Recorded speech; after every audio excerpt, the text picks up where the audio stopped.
All right, now let's get to it, man. Let's argue a little bit. So then let's get down to receivers. So Denzel Boston, Deion Burks, Casey Concepcion, and Omar Cooper Jr. all had top 30 visits. And I mentioned this earlier. Josh Norris, formerly a cover of the Carolina Panthers, who now works for Underdog Fantasy, came out and said that the Carolina Panthers, with good information on his behalf, Josh Norris has said these things. When we picked Ikem Ekwonu, Josh Norris nailed it on the head, right? He called it long before we did it because there was the big, will we pick Icky or the tackle from Alabama who went to New York? I can't remember his name. But he was, pretty dogged. Like he had the inside information that Icky was the guy, right? And if Icky wasn't there, then they probably would have went in a completely different direction. So a guy that's tapped in, and he says that, the Panthers are high on, two positions mainly: wide receiver, offensive line. And the receiver that they love is KC Concepcion, right? And I know you and I talked, and there's some people in the chat that also have a little bit of disdain for this. But let's start with this first before we get into the player. What is your reaction on next Thursday if at pick 19, because I will be live. I don't know that you'll be there with me, but I'll be live watching this draft.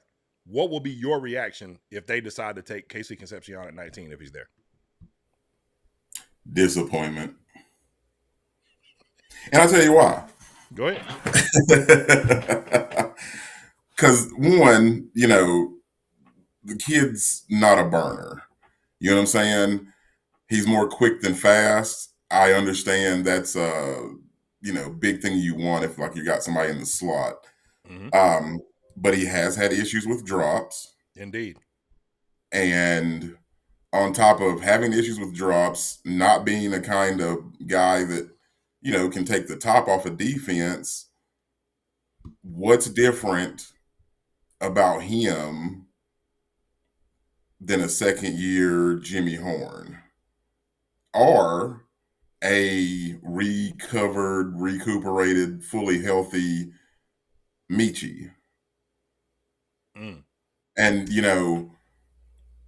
really been looking at, stuff about Michi out here. And like, the thing is, people are really excited because like this kid had production before he was slapped with a leukemia diagnosis. You know what I mean? Then a subsequent injury. And then, they don't have a power station beside their stadium, like, or by their practice field, like San Francisco 49ers, but it seemed like every receiver on Houston's roster got hurt. You know what I mean? That's very interesting you say that, but conspiracy. Yeah. I mean, it's just odd. You know what I'm saying? So him being fully healthy, being a big part of Bryce's high school, I wasn't going to say high school, a college career, man. I mean, he's just a, comfortability factor. And it's just like, there are so many things, because like we have set ourselves up for BPA, but let's be honest, Icky knee injury could be something that could keep him out for a very long time. He could never be the same player. I mean, we all remember how dominant Jeff Otah was. Yeah. And then Jeff Otah started having knee issues, and he just fell off the face of the earth. I'm not saying that's what's going to happen, but there's a big chance that could happen with Icky. Then Timo has a degenerative knee issue. Yeah. He plays through it. He plays tough. There's not a huge fall off. But I mean, he's not going to be the kind of guy that's going to play till he's 40. You know what I'm saying? Yeah. And there are some real dogs that, that are going to fall because of your linebackers, your Arvell Reeses, your Styles. And so, I mean, Blake Miller from Clemson, I mean, his parallel, his comparison is, Lance from Philadelphia. And it's like, if you can get a kid like that on your team for the foreseeable future, man, I mean, you're set at tackle. I don't understand, with as deep as the receiver rooms we have now, and I feel like you can make the David Moore thing work because we have 2 spaces on the practice squad now for veteran players. I feel like if we put David Moore on the practice squad, no one's going to pick him up. So that way you can keep Jimmy, you can Yeah. keep Excel. You know what I'm saying? You can keep Michi. And if Michi turns out to be nothing but a camp body, you still have a super solid, wide receiver room. And we were all so excited about what, T Mac did as a rookie and, what we got out of Jalen, you know what I'm saying, right there in the playoff game. I mean, 120 plus yards receiving. Where is this need for a new wide receiver coming from? I feel like it's Mm-hmm. smoke. I feel like mm-hmm. it's a thing, like it's a tool. Someone wants to move up, take some of these guys. We can trade down to later in the first round, gain picks, and still have like a gluttony of options. I don't feel okay. So that's a lot, and I don't. I know I went on for a little too No, long. no, it's cool. Like that's what that's what we're here for. Obviously there's some pushback, and I want to read a comment that I think is kind of, I lean on both sides of this, right? So on one hand, I agree with what you're saying, right? But some of it is an unknown, right? I don't know what kind of work Jimmy's putting in this offseason and what he'll become as far as, his opportunities like in this offense next year with Brad Ising. Maybe Brad sees something in him that we don't see, right? Mm-hmm. Because the one thing I can say is that this was Steve Smith's argument, and this is the reason why I kind of lean on the other side as well of people like JPT, for example, right? JPT talks about it from the perspective of, what we have in terms of like signings and what things look like. So he says outside of McMillan, we have Coker on a short-term deal. XL hasn't worked out yet.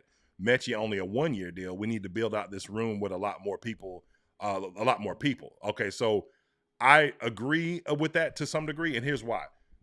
Some of it, like from your perspective, is the unknown. Yes, Jimmy. Yes, Mechie, right? So we haven't seen Mechie have high-level production, and part of that could be because he's played with the freaking Jets, and then he was sick when he was with Houston, and he kind of got replaced by guys like Tank Dell and others, right? And then Nico Collins, when you got a guy like that, like he's going to get the majority of the targets. I personally see Mechie as more of an Adam Thielen type, a guy who just understands the game and, can route you up and stuff like that. But even he's not a burner. He's not a guy that can really get away from you. That wasn't what he was at Alabama. Like he was a possession guy, right? And so like Jameson was the burner, right? And Jahmyr Gibbs, was the burner. But that to me, that's the one thing, and that was Smitty's argument when we drafted McMillan, because he's like, okay, well, you got Excel, right? And I know you're not getting the production out of him that you would, like to have, and he's, dropping passes and all that kind of stuff, but you do have him, and he's a perimeter weapon, right? And you found this, Jim out of Holy Cross, who's also a perimeter weapon, right? And you got Adam Thielen, who's a possession receiver. Like, where's your speed? Like, who's going to take the top off of defense? Who's going to, or on the inside, like if you need against the Rams, you got a fourth and whatever situation, and you just need a quick, a quick out or, a quick curl or something like that. Who's that guy? Who's doing that? You know what I'm saying? And it's like, man, I don't know, and you got a bunch of guys who could potentially do it, but we saw Jimmy's opportunity to do it and failure, you know what I'm saying? And granted, it's a lot to ask of him in that situation. The point is though, is that I could see a world where they think like, all right, because this kid in particular, like Jordan Tyson is a good receiver, right? Maybe the best in this draft. I don't think you need a guy like that because you would be just doubling up on what you have with McMillan and Coker and XL. This guy is that 92 snaps at NC State in the slot, right? Now, granted, like you talked about, 19 drops over 2 years, 7 this year alone. That's a lot. And that's going to scare some people. And it's only out of 186 receptions. That's pretty alarming. It is very alarming, right? So there's that. But as far as what he does and his, like the type of player he is, I'd be good with him or an Omar Cooper Jr., who's also kind of a slot weapon as well. He does a lot more than that. And I guess where I kind of lean in your direction a bit from what your perspective is just like, what if Jimmy could become that? And he possibly could, maybe, right? But if he doesn't, then you are kind of in the same situation. And like you said, David Moore can provide some of that too, but he's not. David Moore is still kind of like a Z. You know what I'm saying? Like you need that guy in the slot. We got to have a guy like that. So somebody's going to develop into that. I still think that they could potentially draft. I saw people throwing out Skylar Bell's name. I think that's a guy. He's a guy that had a ton of drops, but he would be in much later rounds. But yeah, I could see both sides of this argument. I'm not going to say where I lean because I have a conspiracy of what I think could happen at 19 that I'll get to in just a few minutes. But I just wanted to get your perspective, and I like yours, but I do want to read some of these comments as well.